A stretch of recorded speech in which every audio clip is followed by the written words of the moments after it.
Y me parece que ahí se establece uno de los puntos nodales para hablar de esas relaciones entre investigación y docencia en la universidad. No sé si llamarlas nuevas, pero por lo menos plantearlas en términos de significativas en los actuales momentos. O sea, la investigación en educación, en pedagogía, en docencia, que no esté articulada, que no reconozca como su objeto de reflexión, como su pretexto de discurso, pero también como su propósito de incidencia, las prácticas muy diversas hoy en día que se generan en la docencia universitaria, es una investigación que en principio por lo menos merecería ser cuestionada, merecería ser sometida a un otro escrutinio.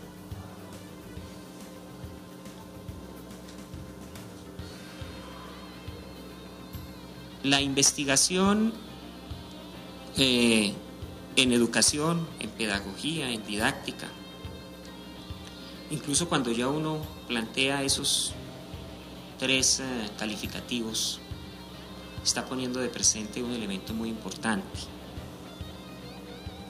y es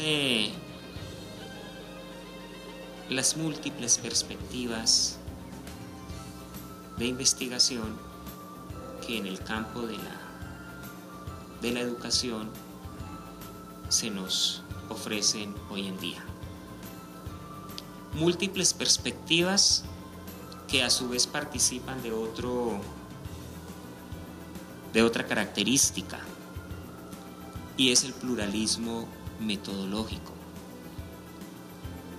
Si algo marcaría la relación entre investigación y docencia en la universidad, yo diría en términos generales en la educación hoy en día, es la creciente heterodoxia en la construcción de los objetos de estudio, en las aproximaciones metodológicas, incluso en las formas de hablar. Y eso pone de presente un elemento muy importante, y es que si bien el reconocimiento de unos estados del arte constituyen un insumo muy importante para aproximar a unos docentes universitarios a la investigación educativa, no es suficiente. O sea, el estado del arte es la posibilidad de reconocer un territorio a ser explorado, ¿no? Pero no es el territorio a ser explorado. A veces suele confundirse esa condición. En tanto panorama de ese territorio a ser explorado, por lo tanto es una condición incidental el estado del arte. Dicho en términos lógicos, puede ser asumida como necesaria, pero no suficiente. Esa heterodoxia de la que hablaba entonces nos lleva a reconocer que las relaciones entre investigación y docencia en la universidad están hoy en día también mediadas por la construcción de nuevas realidades educativas. La cátedra magistral, que fue característica del ejercicio de la docencia universitaria durante mucho tiempo, ha sufrido transformaciones gigantescas. Ha dejado de ser la única forma de hacer evidente esa relación entre el portador de un saber altamente especializado y de unos aprendices que tenían todo su interés puesto en hacerse al dominio de ese saber altamente especializado.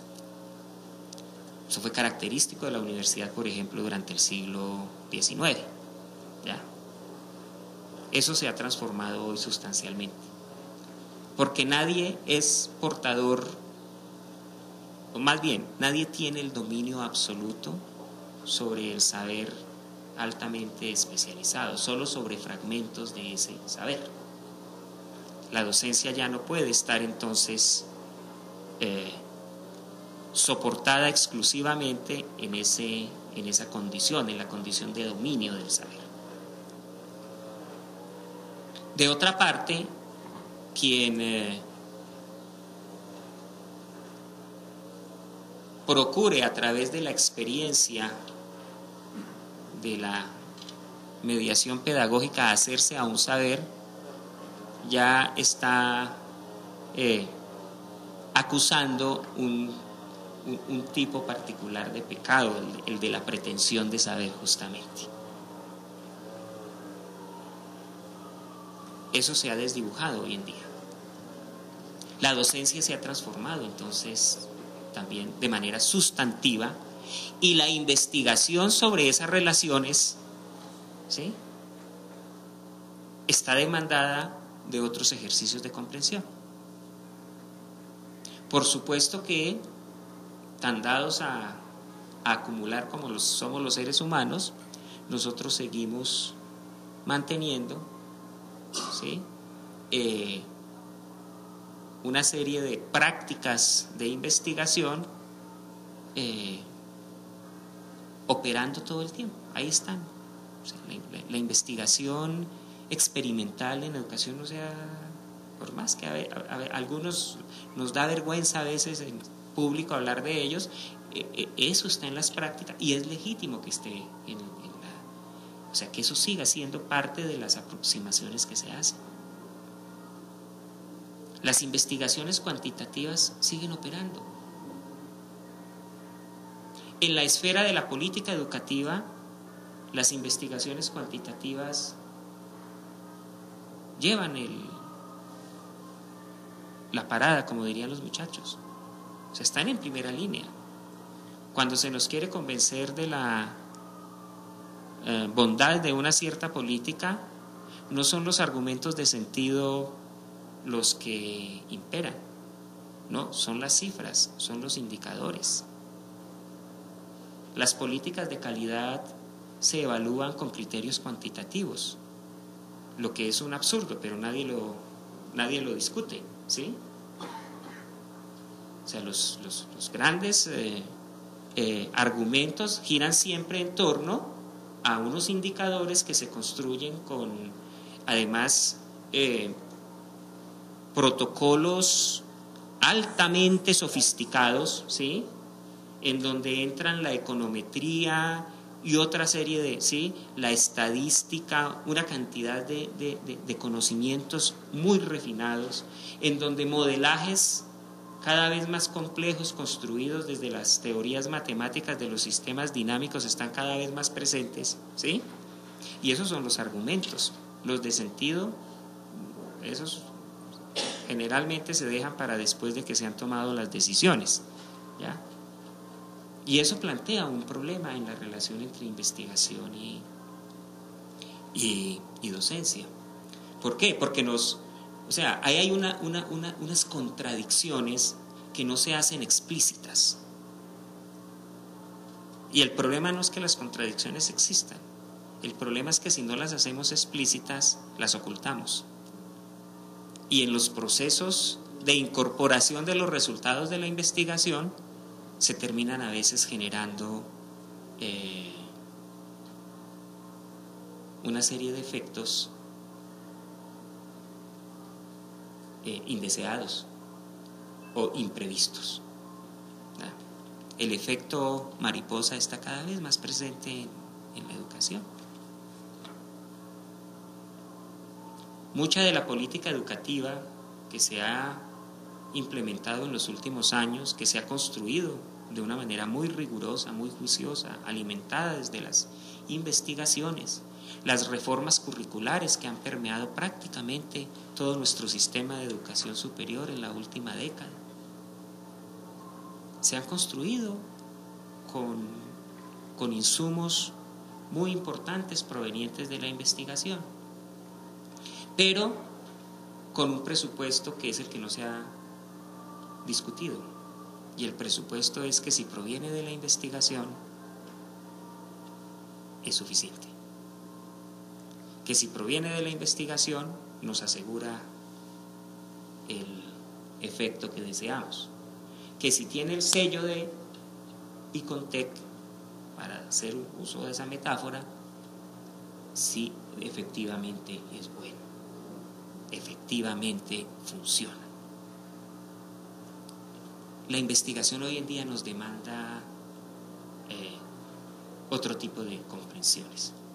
Y no para entrar en una relación de desconocimiento, ¿sí?, o de satanización de esas prácticas. No, para entrar en un diálogo distinto con esas prácticas, de tal manera que incluso desde ellas se asuma con mayor responsabilidad, y algo que suele hacer falta en relación a esto, con mayor humildad, ¿sí?, el alcance, las posibilidades de esas acciones de investigación.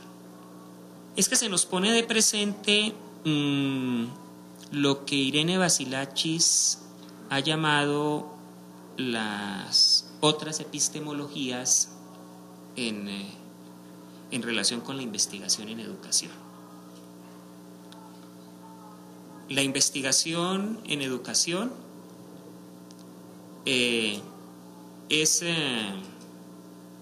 portadora de una tradición que es la tradición investigativa de las ciencias sociales.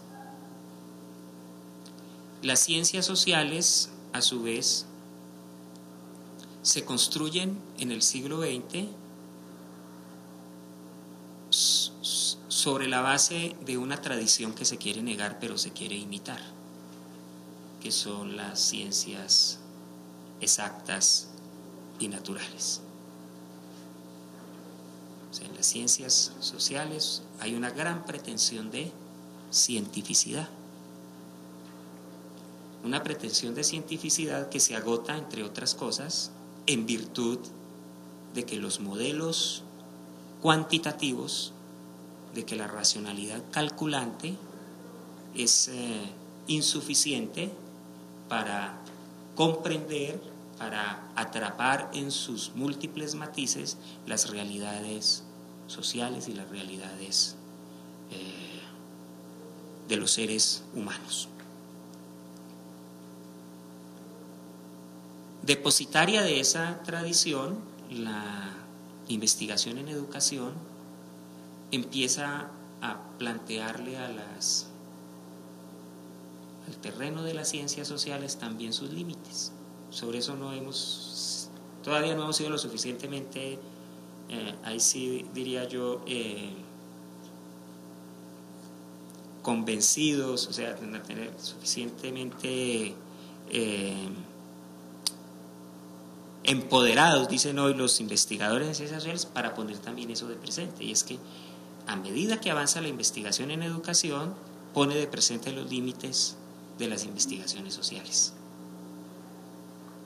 Y es que en investigación en educación, por ejemplo, aventurar hipótesis eso es un albur, ¿sí? Es un albur. Porque la investigación en educación es una investigación en acción, no investigación-acción, que es un modelo propio. Por algo habrá sido recogido como uno de las aproximaciones metodológicas que más o menos permiten ese despliegue investigativo en educación, pero la investigación en educación es investigación en acción, ¿sí? Es investigación in situ todo el tiempo. Por supuesto que existen investigaciones que realizan expertos en pedagogía, en didáctica, en sus escritorios, eso es muy importante, hay grandes elaboraciones teóricas en ese sentido, muy respetables, ¿sí? Pero esas son elaboraciones de un otro nivel, ¿sí? Que no necesariamente, y de hecho muy poco, logran modificar, logran generar transformaciones en las prácticas educativas. ¿Ya? Porque la experiencia pedagógica, ¿sí?, es una experiencia de una dinámica permanente. Y por eso ha planteado la necesidad de entender, incluso de hacer aproximaciones desde otras epistemologías. Hacía alusión a Irene Basilachis, una investigadora argentina, que recoge una tradición muy importante y es toda la crítica que desde las comprensiones del trabajo de investigación en educación, en el aula, de educación popular, de educación de adultos, de procesos de inclusión intercultural, con culturas juveniles, o sea, a partir de reconocer todos esos escenarios, es más, y cada día tenemos más, que ese es como el otro gran reto, se empieza a plantear la necesidad de generar un desplazamiento en relación con epistemológico, en relación con cuál es el sujeto, o más bien cuál es la subjetividad de la investigación en educación. Y pasa a plantearse algo muy importante,